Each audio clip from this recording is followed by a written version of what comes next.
So we are discussing improper integrals of second kind. Second kind कौन से होते हैं जिसमें हम लोगों को लिमिट्स फाइनाइट दी होती हैं हमें, बट हमारा फंक्शन रिमेन्स अनबाउंडेड। तो कल हमने किया था कि अगर आपने जनरल इंटीग्रेशन करनी है तो उसे आप कैसे सॉल्व करोगे वो वाले इंटीग्रल्स को। Now we will just discuss about the fact कि अगर आपका इंटीग्रल फाइनाइट लिमिट वाला है लेकिन उसका फंक्शन अनबाउंडेड है तो उस पर कंपैरिजन टेस्ट और लिमिट कंपैरिजन टेस्ट के अकॉर्डिंग आप क्वेश्चन को सॉल्व कैसे करोगे, ठीक है ना। तो इसमें भी कंपैरिजन टेस्ट वगैरह ही लगाने हैं, लेकिन उसके पहले मैं आपको वो जो जीएक्स हम लोग चूज करते हैं उसका मैं आपको पहले थ्योरम करा देती हूँ, ठीक है ना। वो अब हमें देखना है कि वो कैसे आप सॉल्व कर सकते हो। तो इसमें हमें वो बोलता है कि improper integral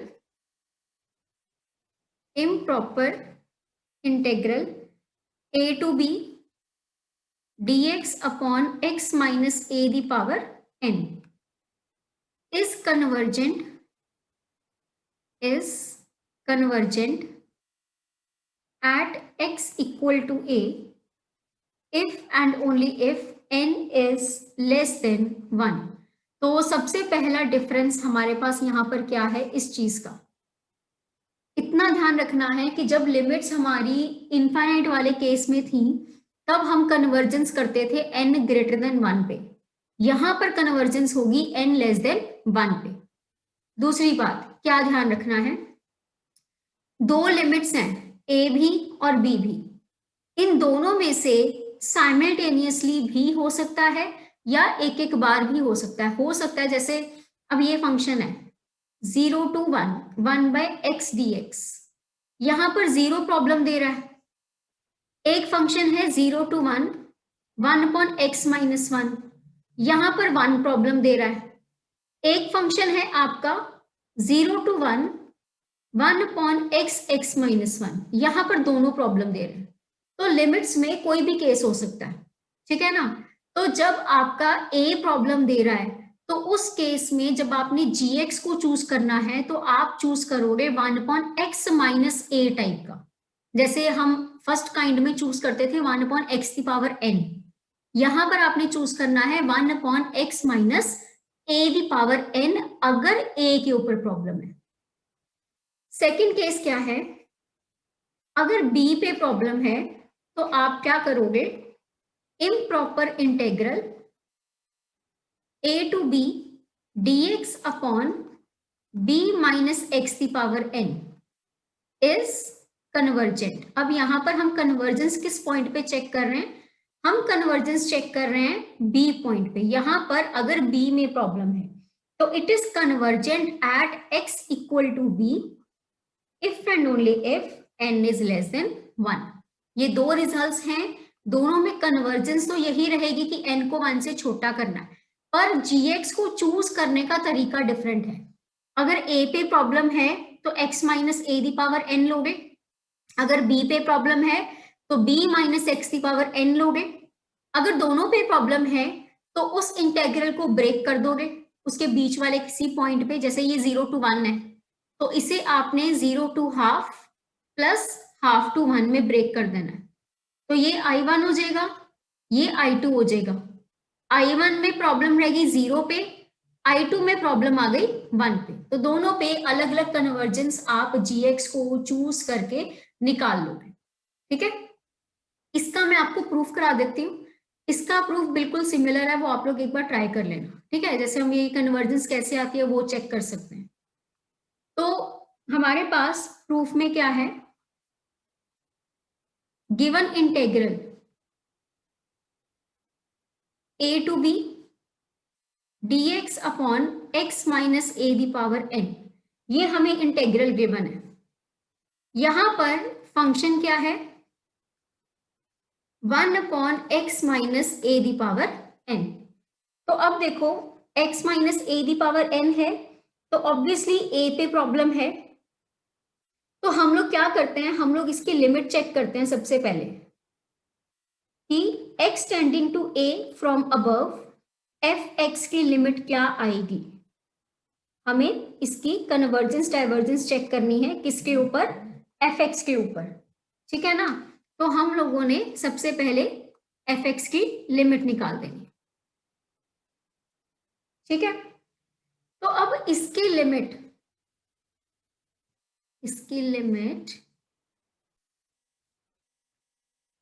x tending to a from above x minus a the power n, हमें इसकी लिमिट निकालनी है, ठीक है। इस n के ऊपर डिपेंड करता है, ये n अगर आपका पॉजिटिव भी है, मतलब n तो एक तरह से कुछ भी हो सकता है ना, तो यहां पर n पॉजिटिव भी हो सकता है, n जीरो भी हो सकता है, n जीरो से छोटा भी हो सकता है। तो यहां पर ये बनेंगे आपके केसेस। क्यों केसेस बनेंगे? क्योंकि इस पे डिपेंड करेगा आपकी लिमिट की वैल्यू। देखो अगर n पॉजिटिव है, पॉजिटिव का मतलब 1 2 3 कुछ भी वैल्यू हो सकती है। अगर n पॉजिटिव है तो बच्चे ये x माइनस ए की पावर n नीचे ही रह जाएगा डिनोमिनेटर में। तो जब ये डिनोमिनेटर में पड़ा है तो x टेंडिंग टू a में जब आप इसमें लिमिट लगाओगे दैट विल बिकम 1/0, मतलब इंफिनिटी। तो उस केस में लिमिट आपकी आ रही है इनफाइनाइट। अगर n की वैल्यू जीरो है, अगर n की वैल्यू जीरो है तो यहां पर n को जीरो पुट करोगे तो बच्चे anything power zero will become 1, तो उस केस में तो लिमिट आपकी रह गई 1, ठीक है। लेकिन अगर n लेस देन जीरो है, मतलब n is a negative number मतलब n की वैल्यू -1 है। अगर n की वैल्यू -1 है तो ये कुछ ऐसे का बन जाएगा, और नेगेटिव पावर है तो इसने अल्टीमेटली ऊपर चले जाना है, मतलब it will become x minus a. अब इसके ऊपर जब आप लिमिट लगाओगे तो answer will come out to be zero, answer will be zero. मतलब ये फंक्शन डिपेंड कर रहा है आपके n पे। तो जब n आपका जीरो से छोटा है या n जीरो के बराबर है तब तो इस फंक्शन को कोई प्रॉब्लम नहीं, ये फंक्शन बाउंडेड है और ये इंटेग्रल पक्का एग्जिस्ट कर जाएगा। मतलब for n less than equal to zero, for n less than equal to zero, x equal to a is not a point of infinite discontinuity, is not a point of infinite discontinuity. That is, I is a proper integral and hence convergent, and hence convergent. तो ये आपका x equal to ए पे कोई problem नहीं दे रहा जब n less than equal to zero है। तो मतलब आपको सिर्फ किस पे चेक करना है, for n greater than zero, for n equal to for n greater than zero x equal to a is only point of infinite discontinuity, x equal to a is only point of infinite discontinuity. किसका? Function का। किस interval में? A B interval में। तो अब आपने बच्चे n greater than zero पे इसके फंक्शन के इंटेग्रल को चेक करना है कि उसका आंसर क्या आ रहा है, ठीक है। तो अब इसको ध्यान से देखो, ये इंटेग्रल है a to b 1/x minus a the power n। मैंने आपको कल बताया था कि फाइनाइट लिमिट्स जब होती हैं और जब a पे प्रॉब्लम है, ठीक है, तो उस केस में हम लोग क्या करते हैं, यहां पर a को चेंज कर देंगे a प्लस एप्सिलॉन में। यहां पर आ जाएगा limit epsilon tending to zero positive, जैसे हम पीछे वाले में करते थे ना, इन्फिनिटी जहां पे होता था वो इन्फिनिटी की जगह t पुट कर देते थे, limit t goes to infinity. Finite वाले केस में a और b के बीच में इंटरवल है आपके पास, a और b वाला इंटरवल। प्रॉब्लम a पे है तो हम a को छोड़ के उसके बिल्कुल नजदीक एक नेबरहुड में पॉइंट ले लेंगे, a plus epsilon, a very small change, and epsilon की लिमिट जीरो को क्या कर जाएगी, टेंड कर जाएगी। तो ये फंक्शन एक तरह से इस इंटरवल में कोई प्रॉब्लम नहीं दे रहा। फिर आपने ये इंटेग्रल को सॉल्व करना है, लिमिट्स पुट कर देनी है, ठीक है, upper limit and lower limit. जो आंसर बचेगा उसके ऊपर ये वाली लिमिट अप्लाई कर देनी। सेम चीज हमने इस इंटेग्रल पे करनी है, पर देखो ये वही जैसे हमने पीछे किया था। अगर ये वाला n1 होगा तो ये इंटेग्रल का आंसर डिफरेंट है, अगर ये n की वैल्यू कुछ और होगी तो इस इंटेग्रल का आंसर डिफरेंट है। जैसे मैंने आपको बताया था कि 1/x होता है जब, तो उसका आंसर आता है log x। लेकिन अगर 1/x² होगा तो उसका आंसर आएगा x की पावर -1/-1। चेंज हो जाता है ना अगर पावर्स आपके पास डिफरेंट हो। तो यहाँ पर बच्चे हमारे पास n ग्रेटर देन 0 के लिए केस बनेगा, case number 1, when n is equal to 1। तो i की वैल्यू हो गई a to b 1/x - a dx। यहां पर आप इसको चेंज करेंगे a प्लस एप्सिलॉन, ठीक है। तो बच्चे ये limit epsilon goes to 0 positive, ये इंटेग्रल का वैल्यू हो गया log of x - a। Limits हैं आपके पास a plus epsilon to b, ठीक है। चाहे वैसे तो ऐसे बनाने के बजाय जैसे हमने पीछे किया था वही इक्वल टू डाल के वो सब केसेस ऐसे ही बना लो, ठीक है ना। अब उसके बाद आपने क्या करना है, अपनी अपर लिमिट और लोअर लिमिट पुट कर दो। ये आ जाएगा log of b - a minus log of epsilon. तो यहाँ पे पुट कर दो log b - a minus log 0 आ जाएगा, लिमिट लगाओगे, and log 0 will be -∞। log 0 is always -∞, ठीक है ना। 0 के बाद आपके पास log का आंसर पॉजिटिव शुरू होता है, ध्यान रखना। तो log 0 इज -∞, यहाँ पर -∞ है, ये माइनस का साइन है तो answer will be infinity, plus infinity हो जाएगा। तो when n is equal to 1 this integral will diverge to infinite, ठीक है। तो रिजल्ट बन गया कि I is divergent for n equal to 1। अब case number 2, when n is not equal to 1, n की वैल्यू हमारे पास 1 के अलावा है। तो I बच्चे है आपके पास a to b 1/x - a the power n dx। इसको बच्चे चेंज कर दो a plus epsilon to b 1/x - a, इसको ऊपर ही ले जाते हैं पहले, ये चीज हम इसका इंटेग्रल करते होते हैं। So this will be x - a power -n+1 upon -n+1 a plus epsilon to b। इसको मैं थोड़ा सा सही करके लिख देती हूँ। So this will be limit epsilon goes to 0, so it was -n+1 ना, -n+1, तो ये बाहर आ गया।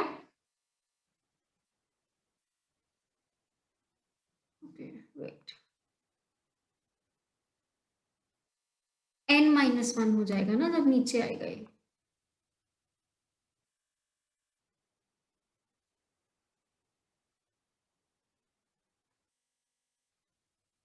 This is a plus epsilon to b। ये आपके पास इसका रिजल्ट आ गया, ठीक है। अब हमने इसमें अपर लिमिट और लोअर लिमिट पुट कर देनी है। सो x माइनस है, this is 1/1 minus n। Upper limit put करोगे तो b minus a power n-1 minus 1/एप्सिलॉन दी पावर n-1, ठीक है। अब हमें लिमिट लगानी है एप्सिलॉन गोज टू 0 पे। यहां पे लिमिट नहीं लगेगी, यहां पे लिमिट नहीं लगेगी, लिमिट लगेगी सिर्फ इस पॉइंट पे। अब यहां पर फिर प्रॉब्लम है, n1 के बराबर नहीं है पर n1 से बड़ा हो सकता है, n1 से छोटा पर 0 से बड़ा। देखो हमने पीछे केस डिस्कस किए थे जब हमने इसके ऊपर लिमिट लगाई थी, limit x goes to a पे। यहां पे केस कौन सा डिस्कस हुआ था? n less than 0, n equal to 0, n greater than 0। ये चीज कि n 0 है, n इस रेंज में है और n इस रेंज में है। अब हम क्या डिस्कस कर रहे हैं? ये रेंज, ये वाला केस तो हमारा खत्म ही हो गया ना, कि यहां पर तो आपका क्या आ रहा था? कन्वर्जेंट। यहां पे हमें पता नहीं था, तो हमें 1 पे फिर प्रॉब्लम आई, तो हमने 1 पे केस बनाया कि जब n की वैल्यू 1 है तो n इक्वल टू 1 पे डाइवर्जेंट आ गया। लेकिन n की वैल्यू बच्चे 2, 3, 4 भी हो सकती है, एक रेंज ये है। और n की वैल्यू 1 से छोटी लेकिन 0 से बड़ी भी हो सकती है, मतलब n की वैल्यू हाफ भी हो सकती है, ठीक है ना। तो यहां पर जब लिमिट लगानी है तो लिमिट लगाने के लिए आपके पास दो चीजें आती हैं। Limit epsilon goes to 0 positive, 1/1 minus epsilon, दो केस बनेंगे when n is greater than 1 and when n is lying between 0 to 1, 1/b minus a the power n minus 1, ये चीज, और एक ये चीज। तो यहां पर एक चीज का ध्यान रखना कि आपका n 1 से छोटा है, 0 से बड़ा है, तो आपके एक तरह से n माइनस 1 की वैल्यू क्या रहेगी? ऊपर चला जाएगा। जब n 1 से छोटा है ये ऊपर आ जाएगा, तो ये चीज को आप लिखोगे b minus a the power 1 minus n। ये चीज, ये आपके बनेंगे इसमें दो सब केसेस। तो यहां पे n 1 से अगर बड़ा है, ये ध्यान से देखना, n अगर आपका 1 से बड़ा है मतलब n की वैल्यू 2 होगी, 3 होगी, 4 होगी, तो ये n माइनस 1 के कारण this epsilon will remain in the denominator, this epsilon will remain in the denominator. तो बच्चे जब आप एप्सिलॉन गोज टू 0 की इस पे लिमिट लगा दोगे तो ये वाला पहला केस तो आपका हो जाएगा इनफाइनाइट, ठीक है ना। दोबारा देख लो, n 1 से बड़ा है मतलब n की वैल्यू 2 से स्टार्ट होगी, तो ये जो पावर है ये हमेशा पॉजिटिव रहेगी, उसके कारण एप्सिलॉन हमेशा डिनोमिनेटर में रहेगा। तो जब एप्सिलॉन को 0 पे टेंड करवाओगे तो ये चीज इनफाइनाइट बन जाएगी, दिस विल बिकम इनफाइनाइट, तो ये पूरा आंसर इनफाइनाइट आ जाएगा। अब यहाँ पे जब n 1 से छोटा था, n 1 से छोटा है, तो ऑब्वियसली ये चीज आपके न्यूमरेटर में चली गई है, b minus a the power 1 minus n minus epsilon 1 minus n, ठीक है ना। तो ये आपका चला गया, सॉरी, ये आपका चला गया न्यूमरेटर में, ठीक है। तो ये जब आपका न्यूमरेटर में जाएगा बच्चे, आपने यहाँ पे क्या करना है? एप्सिलॉन गोज टू 0 की वैल्यू पुट करनी है, तो इसमें सिर्फ ये वाला पार्ट 0 हो जाएगा। You will be left with b minus a the power 1 minus n upon 1 minus n, so this answer will be finite, ठीक है। मतलब ये आपके पास आंसर आ रहा है, this is equal to infinite when n is greater than 1 and b minus a the power 1 minus n upon 1 minus n when n is lying between 0 to 1, ठीक है। तो इसका मतलब I is divergent for n greater than 1 and convergent for n lying between 0 to 1। तो इसमें हम अपनी equations बना देते हैं जो भी हमने रिजल्ट्स निकाले थे पीछे। एक इक्वेशन होगी हमारी ये वाली, ठीक है, कि n less than equal to 0 पे, n less than equal to 0 पे i आपका क्या आ रहा था? Convergent. This is your equation number 1। Equation number 2 ये वाली, कि जब n 1 के बराबर था तब आपका आई क्या आ रहा है, divergent. Second equation. Now third equation. Third equation क्या है, ये वाली, सबको कंबाइन करना है। कंबाइनिंग 1 2 एंड 3, क्या क्या बन रहा था, 0 और 1। n less than equal to 0 पे कन्वर्जेंट, n इक्वल टू 1 पे डाइवर्जेंट, n ग्रेटर देन 1 पे divergent, and n lying between this range is also convergent. तो इसको ध्यान से देखो, क्या आ रहा है कि कन्वर्जेंस कब आ रही है, जब n आपका 1 से छोटा है, कंबाइन हो जाएगा अब ये, ठीक है। Combining I is convergent for n less than 1 and divergent for n greater than equal to 1। ये बन गया आपका रिजल्ट।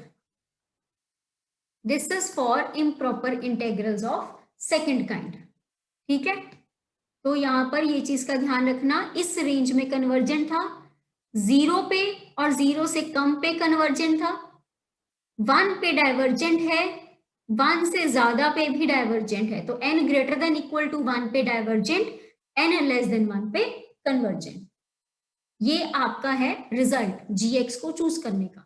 ऐसे ही 1/d माइनस एक्स वाला है, वो आप लोग अब खुद ट्राई करना एक बार, ठीक है। उस पर भी रिजल्ट सेम आएगा कि convergence for n less than 1 and divergence for n greater than equal to 1।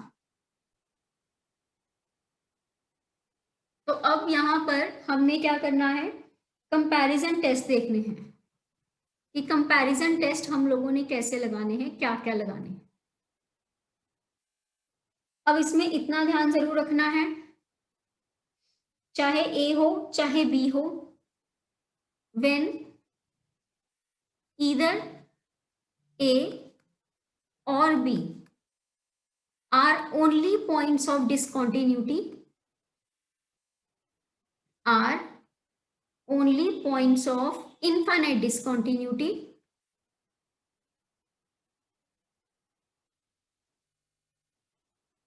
of f of x in closed interval a to b, in closed interval a to b। यहां पर एक assumption आप लोग क्या लेके चलोगे कि f is positive, assume that f is positive on this interval। in case f is negative,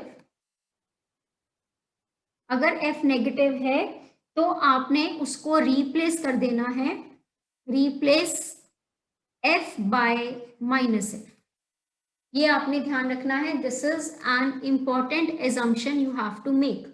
जब क्वेश्चंस करेंगे तो मैं उसमें आपको बताऊंगी कि कौन सा फंक्शन पॉजिटिव बनता है, कैसे चेक कर सकते हो आप, ठीक है। आपने उस इंटरवल में देखना है कि फंक्शन की वैल्यू पॉजिटिव आ रही है ना, अगर फंक्शन की वैल्यू इनकेस नेगेटिव आ रही है, आपने जस्ट क्या करना है, ठीक है, उस फंक्शन के आगे एक माइनस साइन लगा देना बस, और कुछ नहीं करना, ये आपकी एजम्पशन रहेगी, ठीक है।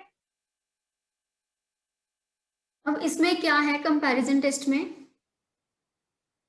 तो वही सेम चीज कि let f x and g x be two positive functions, be two positive functions on closed interval a b, ठीक है, such that f x is less than equal to g x for all x belonging to this interval. ये interval में आपका x लाई कर रहा है, ठीक है, और आपका f x is less than equal to g x and a is the only point of discontinuity. ये सिर्फ a के लिए हम डिस्कस करेंगे यहाँ पे, b के लिए सिमिलर रिजल्ट है बच्चे। a is the only point of infinite discontinuity. तो उस केस में जैसे हमने पीछे किया था कि अगर आपका बड़े वाला कन्वर्ज करेगा तो छोटे वाला इंटेग्रल कन्वर्ज करेगा, छोटे वाला डाइवर्ज करेगा तो बड़े वाला इंटेग्रल डाइवर्ज करेगा। Integral a to b fx dx converges. छोटे वाला तभी कन्वर्ज करता है अगर आपका बड़े वाला इंटेग्रल क्या करेगा, कन्वर्ज करेगा। If integral gx dx converges, तभी आप बोलोगे कि fx कन्वर्ज करता है। उल्टा रिजल्ट पॉसिबल नहीं है कि fx वाला इंटेग्रल कन्वर्ज कर गया तो आप बोल रहे हो कि gx कन्वर्ज करेगा, नहीं। बड़े वाला कन्वर्जेंट तो छोटे वाला कन्वर्जेंट। ऐसे ही इसका सेकंड केस, अगर बड़े वाला integral gx dx diverges, integral gx dx diverges if integral fx dx diverges. अगर छोटे वाला डाइवर्ज करेगा तो आप बड़े वाले को डाइवर्जेंट बोलोगे। अगर बड़े वाला डाइवर्जेंट है तो छोटे वाला डाइवर्जेंट हो भी सकता है, नहीं भी हो सकता। ये दो रिजल्ट्स आपने ध्यान रखने हैं। These are called the comparison test.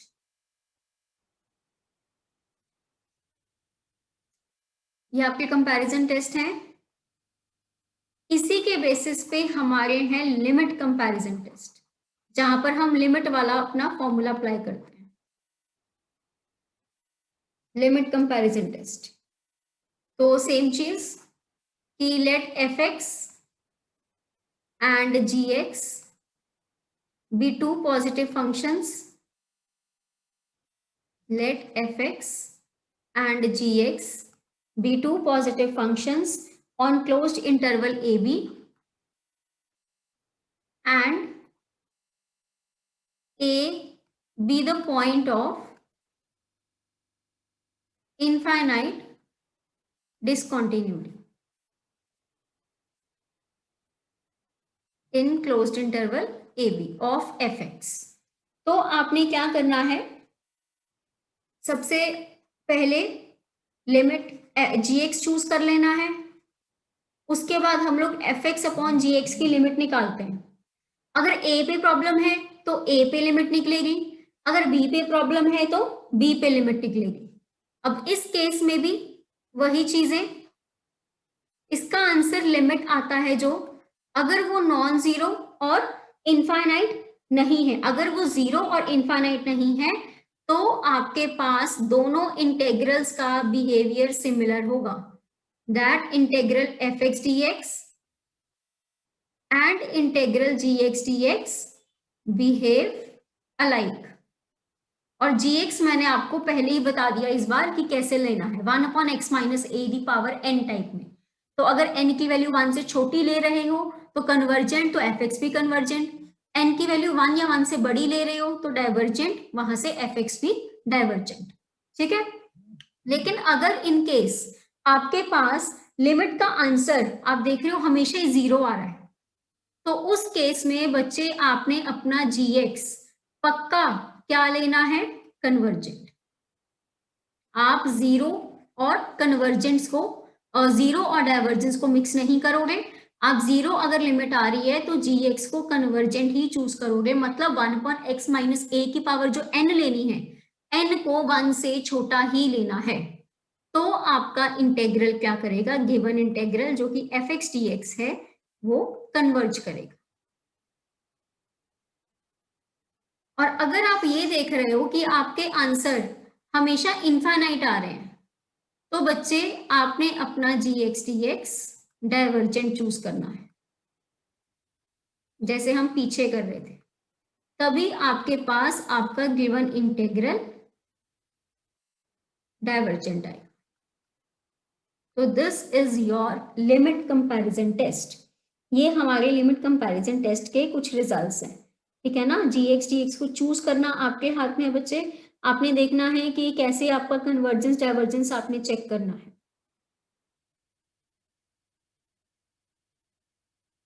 इसका एक छोटा सा क्वेश्चन करते हैं जिससे आपको थोड़ा सा कॉन्सेप्ट क्लियर हो जाएगा।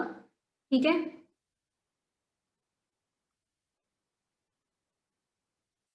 Examine the convergence. क्वेश्चन है, examine the convergence of integral 0 to 2 dx upon x minus 1 the power half 2 minus x the power 1/3, limit है 1 to 2। फंक्शन है आपके पास dx upon x minus 1 the power half 2 है ये, into 2 minus x the power 1/3। तो सबसे पहले आपने क्या करना होता है बच्चे, आपने सबसे पहले चेक करना है आपके पॉइंट्स ऑफ इनफाइनाइट डिसकंटिन्यूटी। जो गिवन इंटेग्रल है उसमें पॉइंट्स ऑफ इनफाइनाइट डिसकंटिन्यूटी क्या क्या बन रहे हैं। अगर आप देखो इसमें x को 1 पुट करोगे तो भी आपकी इंफिनिटी बन रही है, दूसरे वाले में x को 2 पुट करोगे तो भी आपकी इंफिनिटी बन रही है। मतलब these both are the points of infinite discontinuity। Here 1 and 2 are both points of infinite discontinuity। तो जब दोनों के दोनों पॉइंट्स इनफाइनाइट डिसकंटिन्यूटी वाले होते हैं तो हम लोग क्या करते हैं, हम लोग पहले उस इंटेग्रल को ब्रेक करते हैं। ब्रेक कहाँ पे करेंगे, इनके बीच वाले पॉइंट पे, मतलब 1.5, दैट मीन्स 3/2 पे ब्रेक कर दो तो आपके पास क्या आ जाएगा, integral 1 to 2 dx x minus 1 the power half 2 minus x the power 1/3। इसको बच्चे मैं 3/2 पे ब्रेक कर रही हूँ ताकि आपका फंक्शन दोनों पॉइंट्स पे साइमल्टेनियसली डिसकंटिन्यूअस बनना बंद हो जाए। Plus 3/2 to 2 same integral dx upon x minus 1 half 2 minus x the power 1/3 I is equal to I1 plus I2। अब यहां पे क्या है, I1 की प्रॉब्लम है 1 पे, I2 की प्रॉब्लम है 2 पे। तो सबसे पहले हम I1 को चेक करते हैं। और I1 में आपका फंक्शन क्या है, I1 में फंक्शन क्या है, 1 upon x minus 1 the power half 2 minus x the power 1/3। यहाँ पे बच्चे हमने gx को चूज करना होता है और मैंने आपको बताया था अगर a पॉइंट नीचे वाले पॉइंट पे प्रॉब्लम है तो हम लोग gx कैसा चूज करते हैं, 1 अपॉन एक्स माइनस a क्या है 1, और पावर आपने लेनी है आपके फंक्शन के अकॉर्डिंग कि कौन सा ऐसा पावर है जो आपको यहां पर डायरेक्टली कैंसिल आउट कर देगा, वो वाला फैक्टर जो प्रॉब्लम दे रहा है पॉइंट के ऊपर। जैसे 1 upon x minus 1 the power half है तो यहां पर आप पावर हाफ चूज करोगे ताकि ये फैक्टर डायरेक्टली कैंसिल हो जाए और आपका f x upon g x का लिमिट निकल सके। मतलब x equal to 1 is not a point of discontinuity बन जाए। ठीक है, एफ एक्स ले लिया, जी एक्स ले लिया। अगले केस में बच्चे हम लोग करते हैं f x upon g x. Limit लेंगे x गोज टू a क्या है 1 पे प्रॉब्लम थी तो आपने बच्चे 1 पे लिमिट चेक करनी है। यहाँ पे x minus 1 the power half cancel हो जाएगा तो you will be left with 2 minus x the power 1/3। बच्चे इसमें लिमिट पुट करोगे 2 minus 1 will be 1, answer is 1। 1 ना ही 0 है ना ही इंफिनिटी। तो बाय लिमिट कंपैरिजन टेस्ट सबसे पहला केस लग जाएगा कि जब F x upon g x की limit 1 F x upon g x की limit not equal to 0 and infinite होती है तो बाय लिमिट कंपैरिजन टेस्ट दोनों के दोनों जो इंटेग्रल्स हैं f x d x and g x d x they behave alike, they behave alike. Integral था आपका 1 to 3/2, 1 to 3/2। और आपने यहाँ पे बच्चे अपने gx का बिहेवियर देखना है क्या होगा। gx बच्चे हमने लिया था x minus 1 the power half और ये हाफ पावर क्या है 1 से छोटी। तो जब पावर 1 से छोटी है तो आपका इंटेग्रल क्या करता है, कन्वर्ज। तो यहां से क्या आ जाएगा कि I1 इज कन्वर्जेंट, क्योंकि F x d x sorry F x d x भी क्या है, कन्वर्जेंट। ऐसे ही बच्चे इसको इक्वेशन नंबर 1 दे देते हैं। ऐसे ही बच्चे आपने I2 के लिए चेक करना है। I2 में आपका इंटेग्रल था 3/2 to 2 x minus 1 the power half 2 minus x the power 1/3। यहां पर पॉइंट ऑफ डिसकंटिन्यूटी है 2 और फंक्शन क्या है, ये वाला। तो अब 2 का मतलब b हो गया, तो b is a point of discontinuity, मतलब ऊपर वाला पॉइंट। तो उस केस में gx चूज होता है हमारा b माइनस एक्स टाइप में। जब हमारा बच्चे b पॉइंट होता है इनफाइनाइट डिसकंटिन्यूटी वाला पॉइंट, तो उस केस में हम लोग gx क्या चूज करते हैं, 1/b माइनस एक्स की पावर n, और b क्या है 2, तो b माइनस एक्स हो गया। पावर चूज करनी है अपने फंक्शन के हिसाब से, फंक्शन में पावर दे रखी है 1/n, तो ये हमारा gx हो गया, ताकि ये दोनों फैक्टर्स कैंसिल आउट हो जाए। फिर हम लोग लेते हैं बच्चे इसके limit, limit f x upon g x. अब प्रॉब्लम है 2 पे, तो 2 पे लिमिट चेक की जाएगी, 2 फ्रॉम बिलो। ये है ना इंटरवल 1 to 2 है, 1 के राइट साइड 2 के लेफ्ट साइड, तो इसीलिए जब लिमिट लिखते हैं तो limit x goes to a from above, a to b होता है इंटरवल, a के राइट लिमिट लेनी है, और जब b पे लेते हैं तो b की लेफ्ट लिमिट, तो x tending to b from below. तो बच्चे इसके लिमिट जब आप लोगे x goes to 2 from below, तो 2 माइनस एक्स वाला फैक्टर कैंसिल हो जाएगा, you will be left with this. जब लिमिट लगा दोगे तो आंसर आ जाएगा बच्चे फिर से 1, 1 जो कि 0 भी नहीं है और इनफाइनाइट भी नहीं है। तो 0 भी नहीं है, इनफाइनाइट भी नहीं है, तो बच्चे obviously by limit comparison test आपके दोनों इंटेग्रल्स क्या करेंगे, बिहेवियर एक जैसा देंगे। तो integral 3/2 to 2 fx dx and integral 3/2 to 2 gx dx behave alike. तो अपने gx का बिहेवियर चेक कर लो, gx dx 3/2 to 2 3/2 to 2, इसका बिहेवियर बच्चे 2 माइनस एक्स की पावर 1/3।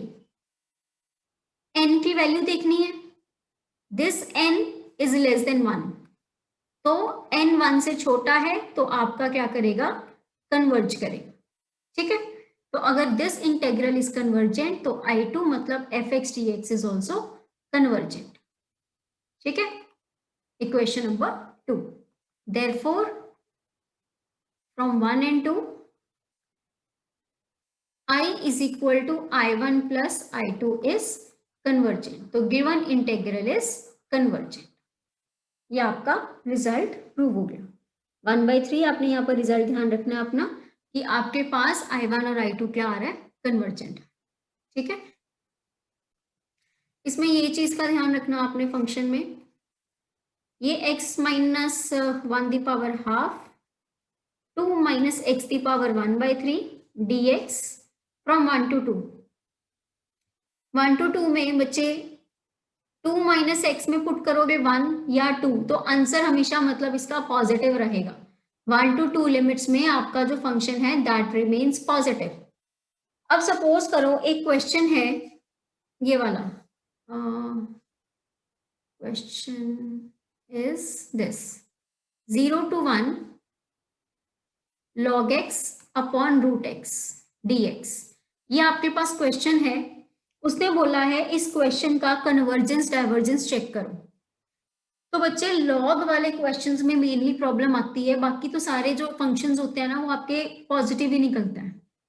अब लॉग पे ध्यान रखना, अगर आपको पता हो तो log 1 का आंसर होता है 0, log 2 जब आप निकालते हो तो वो 0 से बड़ा आता है, log 3 भी 0 से बड़ा आता है, मतलब 1 के बाद अगर सपोज करो मैं y को ले लूं log x, तो बच्चे हम ऐसे प्लॉट करते हैं ना अपना ग्राफ, ये x की वैल्यू 1, x की वैल्यू 2, x की वैल्यू 3, x की वैल्यू 4, y पे आ जाएगा आपका log 1, log 2 करके ऐसे आपने फंक्शंस पुट किए होंगे जैसे। तो log 0 होता है minus infinity, log 0 is minus infinity, मतलब x को जब 0 पुट करोगे तो फंक्शन आपका नेगेटिव जाएगा, नेगेटिव की तरफ बढ़ता है। log 1 हो जाता है 0, उसके बाद आपका फंक्शन बढ़ना शुरू हो जाता है कुछ इस तरह से। This is your y is equal to log x, मतलब आपके पास 0 पे इंफिनिटी है, ठीक है, यहाँ पे मैंने गलत बना दिया,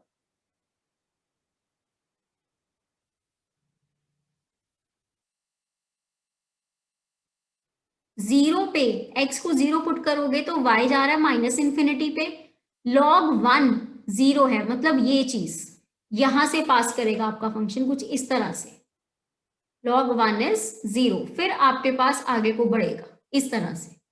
तो 0 to 1 के बीच में अगर आप अपने फंक्शन को ध्यान से देखोगे, 0 to 1 के बीच में बच्चे log का आंसर आ रहा है negative, log is negative in 0 to 1। तो ये जो फंक्शन है आपका, ये this is negative in interval. तो यहां पर बच्चे आपने क्या करना है, सिर्फ इतना लिख देना है, so we replace f x by minus f x, बस, मतलब that is minus f x will be equal to minus log x upon root x. ये है अब आपका फंक्शन। लॉग वाला बच्चे ध्यान रखना, log 1 इज 0, log 2 के बाद सब कुछ पॉजिटिव है, log 0 इज माइनस इंफिनिटी, तो वो कुछ ऐसे नीचे को जाता है ग्राफ। तो 0 to 1 अगर इंटरवल है log में, तो 0 to 1 में फंक्शन नेगेटिव होता है, वहां पर आपको इसे रिप्लेस करना पड़ेगा, ठीक है।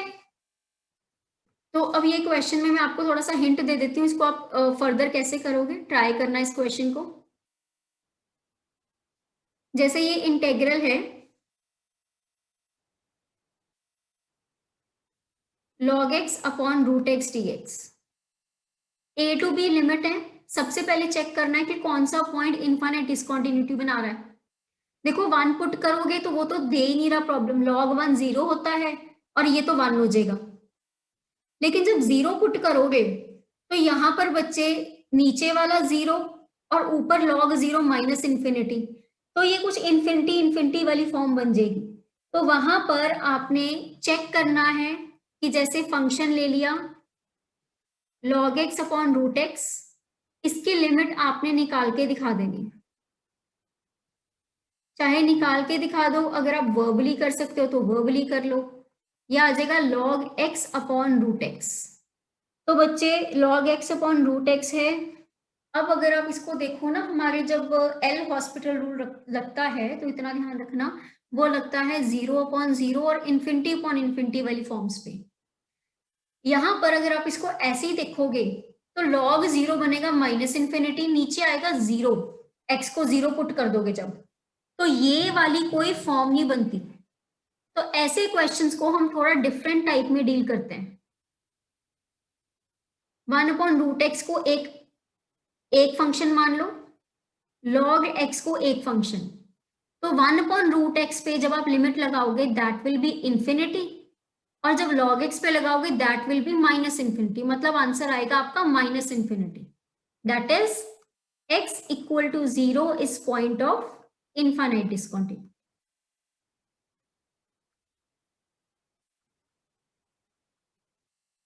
इन 0 to 1। तो उसके बाद बच्चे आपने वही रिप्लेस कर देना है f by minus F, because function is negative in this interval, ठीक है। तो ये बच्चे हो गया आपका फंक्शन। अब उसके कॉरस्पॉन्डिंग आपने चूज करना है जी एक्स। आपने क्या चूज करना है? जी एक्स। ठीक है, तो बच्चे जी एक्स को चूज करोगे। नीचे वाला पॉइंट प्रॉब्लम दे रहा था, मतलब 1/x-a। ए क्या है? 0। पावर लेनी है n। अब n बच्चे डिपेंड करता है कि क्या ली जाएगी। n को आपने यहाँ पर देखना है बच्चे कि आप क्या लो। ठीक है ना? तो जैसे ये 1/x है, तो जब आप f x upon g x करोगे, सो इट विल बी ऐसे, मतलब log x upon root x है जैसे, तो यहाँ पर कोई फॉर्म बन नहीं रही, तो आप क्या कर सकते हो? आप जनरल इसको n लेके चलो। ठीक है ना? और उसके बाद आप चेक करो कि क्या आंसर आएगा। जैसे देखो यहाँ पे, जैसे पीछे हिट एंड ट्रायल किया था, n को 1 लेके चलते हैं। अगर n की वैल्यू 1 हुई तो f x upon g x क्या बन जाएगा? F x upon g x will be something log x upon root x upon 1 upon x, वो x यहां चला गया। So this will come out to be 1 minus half, मतलब ये x की पावर हाफ log x। ठीक है, यहां पर आपके पास आंसर क्या आएगा? x की पावर हाफ log x। ठीक है, तो जब बच्चे अब आप इसमें लिमिट पुट करोगे, लिमिट x गोज टू 0 पे, ये चीज limit x goes to 0, x की पावर हाफ log x। ठीक है, तो बच्चे इतना ध्यान रखना कि एक रिजल्ट होता था, एक सेकेंड, लेट मी रिमेम्बर।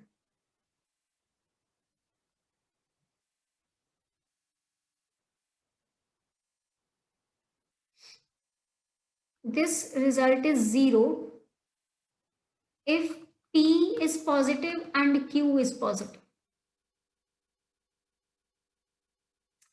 ये आपके पास रिजल्ट होता था, देखो।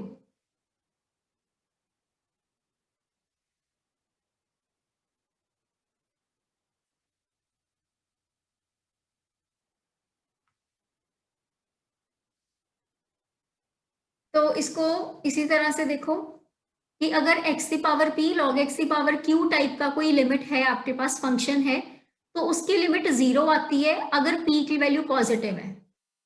तो यहां पर अगर x की पावर हाफ के साथ log x है, तो बच्चे इसका आंसर आएगा 0। ठीक है, मतलब ऐसे ही n को 2, 3, 4 कुछ भी पुट कर लो, वो x आपका ऊपर ही रहेगा, मतलब पावर पॉजिटिव रहेगी। पावर पॉजिटिव है तो आपके पास बच्चे आंसर 0 रहेगा। ठीक है ना?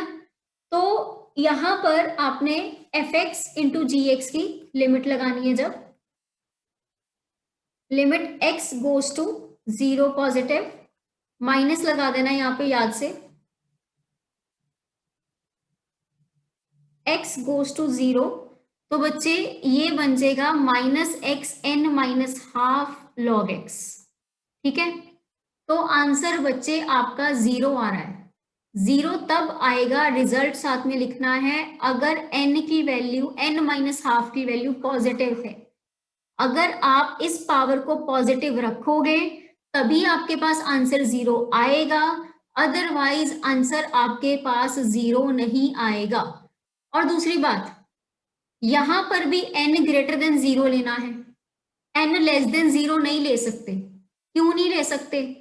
अगर n को 0 से छोटा ले लोगे यहाँ पे, तो n को 0 से छोटा लेने का मतलब नेगेटिव, मतलब x की पावर -1 हो गया, तो वो ऊपर चला जाएगा, यहाँ पे रह जाएगा वो x की पावर 1, तो वो इसके साथ मल्टीप्लाई हो जाएगा जब, तो बच्चे वो बनेगा log x अपॉन x की पावर 1/2, सॉरी 3/2।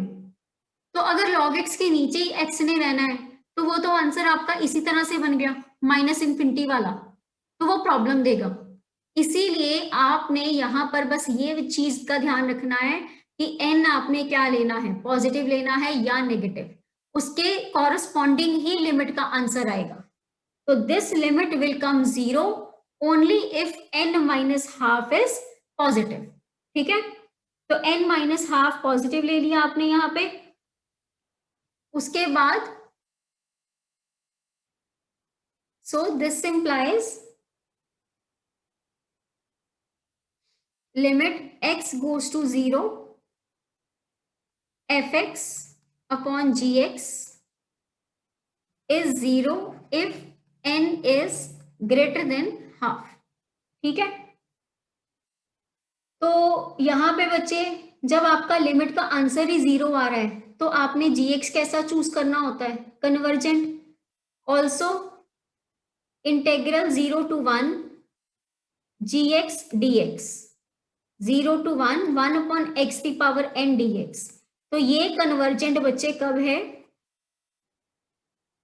जब आपका n 1 से छोटा है लेकिन 0 से बड़ा। n नेगेटिव नहीं लेना आपने, n 0 से बड़ा ही लेना है लेकिन 1 से छोटा लेना है, तभी ये कन्वर्जेंट आएगा। ठीक है ना, हमने n को कुछ स्पेसिफाई नहीं किया, तो लिमिट 0 आने के कारण हम यहाँ पर gx को कन्वर्जेंट ही ले रहे हैं। तो by limit comparison test your integral negative वाला इज ऑल्सो कन्वर्जेंट। अगर नेगेटिव वाला कन्वर्जेंट है, हमने सिर्फ रिप्लेस किया था, इसका मतलब given integral is convergent. Hence proof.